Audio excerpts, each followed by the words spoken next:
Assalamualaikum warahmatullahi wabarakatuh. Saya perwakilan dari kelompok 4 ingin menjelaskan model komunikasi dalam praktik Wilbur Scrum. Ya, perkenalkan, nama saya Farhan Purnomo dan ini ada rekan saya. Perkenalkan, nama aku Muhammad Agustin. Nama saya Hanif Rahmat Ramadan. Nama saya Muhammad Faisal Ramadan. Nama saya Helena Joansa. Nama saya Silvana Julianita. Nama saya Nabila Fitriania Putri. Jadi saya akan menjelaskan apa sih model komunikasi Wilbur Scrum.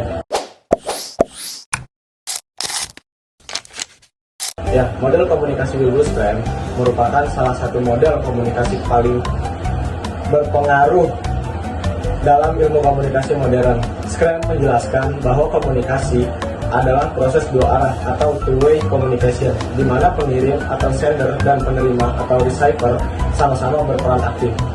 Dan tidak hanya pengirim yang menyampaikan pesan, tetapi penerima juga memberikan umpan balik atau feedback yang menunjukkan bahwa komunikasi berlangsung dua arah. Model ini juga menekankan pentingnya field of experience atau latar pengalaman bersama antara pengirim dan penerima. Dan jika kedua belah pihak memiliki pengalaman atau pemahaman yang sama, maka pesan akan lebih mudah dimengerti. Sebaliknya, jika latar pengalaman mereka berbeda jauh, maka kemungkinan terjadi salah paham semakin besar. Dan elemen utama dalam model Scrum yang pertama, source atau sumber, orang yang membuat dan mengirimkan pesan. 2. Encoder atau penyandi, proses mengubah ide menjadi simbol, kata, atau bahasa. Dan yang ketiga, message atau pesan, informasi atau ide yang dikirimkan. Yang keempat ada decoder atau penyalin balik. Proses menafsirkan atau memahami pesan. Yang kelima dari server penerima, orang yang menerima pesan. Yang keenam ada feedback atau umpan balik, respon penerima terhadap pesan pengirim. Yang ketujuh field of experience, latar pengalaman, pengetahuan, dan budaya yang memengaruhi pemahaman pesan.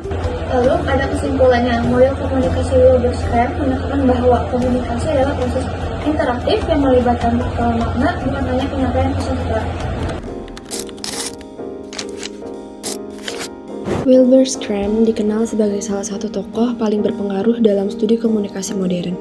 Ia mengembangkan model komunikasi sejak era 1950-an yang awalnya bersifat linier, hingga akhirnya berkembang menjadi model yang lebih relasional pada tahun 1973. Menurut Scrum, setiap proses komunikasi setidaknya membutuhkan 3 unsur utama.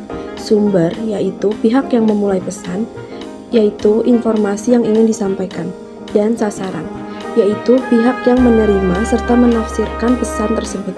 Tanpa keberadaan ketiga unsur ini, komunikasi tidak dapat berlangsung.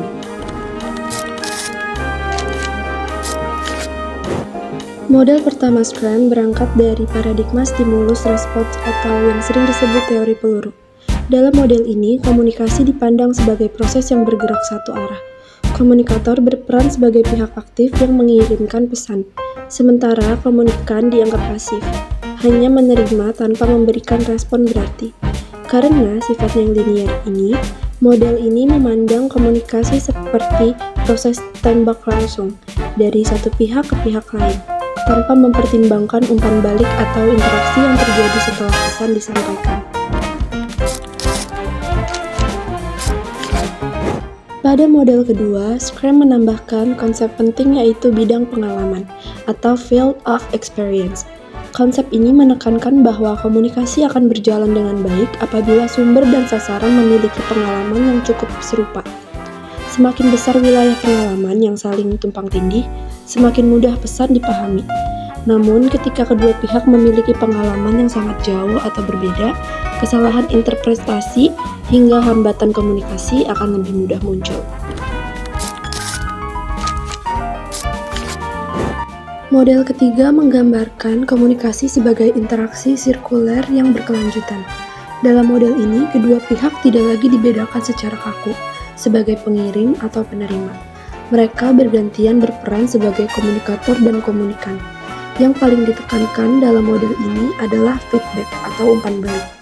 Feedback memungkinkan pesan terus berkembang, diperbaiki, dan dipahami secara lebih tepat. Dengan kata lain, komunikasi berjalan sebagai proses dua arah yang dinamis dan tidak berhenti pada satu titik saja.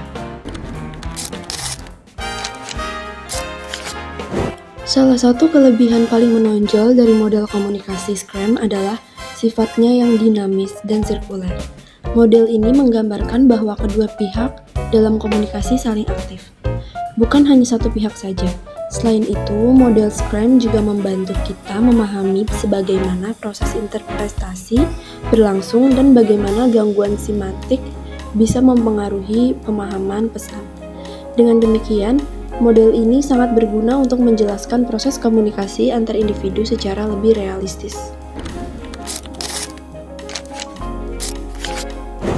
Meskipun memiliki banyak kelebihan, model Scrum juga memiliki keterbatasan.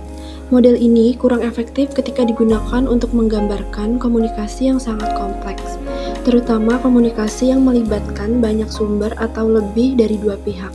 Selain itu, karena proses decoding dipengaruhi oleh pengalaman masing-masing, risiko terjadinya perbedaan penafsiran selalu ada. Namun demikian, model ini tetap menjadi salah satu model dasar yang penting untuk memahami bagaimana komunikasi bekerja dalam konteks sehari-hari. Scrum juga menjelaskan dua proses penting yang terjadi dalam komunikasi, yaitu encoding dan decoding. Encoding adalah proses ketika pengirim mengubah ide, pikiran, atau perasaannya menjadi simbol, kata, atau bentuk pesan tertentu. Sebaliknya, decoding adalah proses ketika penerima menafsirkan pesan tersebut menjadi pengalaman dan pemahamannya. Kedua proses ini terjadi secara terus-menerus pada orang yang berkomunikasi, yang kemudian disalurkan melalui media tertentu, baik lisan, tulisan, gambar, maupun bentuk lainnya.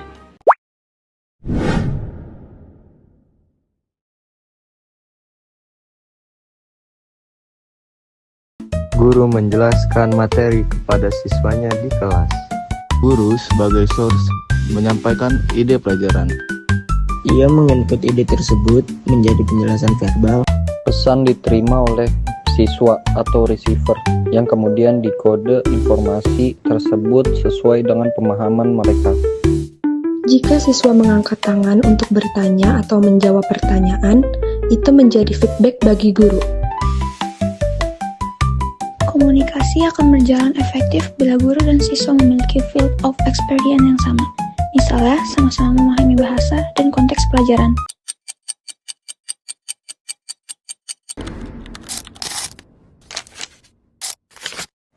Jenis model komunikasi menurut Wilbur Schramm. Wilbur Schramm adalah seorang ahli komunikasi yang memberikan pengaruh yang sangat besar dalam memfasilitasi penggunaan model komunikasi linear pada tahun 1950-an. Dan kemudian bergerak untuk mengembangkan model komunikasi relasional di tahun 1973. Berbagai penelitian komunikasi dan empiris dipengaruhi oleh model komunikasi Schramm. Wilbur Schramm membuat serangkaian model komunikasi, dimulai dengan model komunikasi manusia yang sederhana pada tahun 1954. Lalu model yang lebih rumit yang memperhitungkan pengalaman dua individu yang mencoba berkomunikasi, hingga ke model komunikasi yang dianggap interaksi dua individu. Menurut Wilbur Schramm, komunikasi senantiasa membutuhkan setidaknya 3 unsur, yaitu sumber, pesan, dan sasaran. Model komunikasi Schramm pertama yaitu pengirim pesan dan penerima pesan di awal tahun 1940-an yang didasarkan pada teori peluru atau teori jarum hipodermik dan merupakan salah satu teori komunikasi massa, khususnya teori efek media massa. Model komunikasi Schramm yang kedua yaitu pengirim pesan, dan penerima pesan. Model komunikasi Schramm yang ketiga yaitu pengirim pesan, saluran atau media, dan penerima pesan. Model komunikasi ini kemudian dikembangkan menjadi pengirim pesan, saluran, penerima pesan, dan efek. Dalam model komunikasi menurut Schramm terdapat beberapa elemen-elemen komunikasi, yaitu pengirim pesan, encoder, decoder, interpreter, penerima pesan, umpan balik, media, dan gangguan.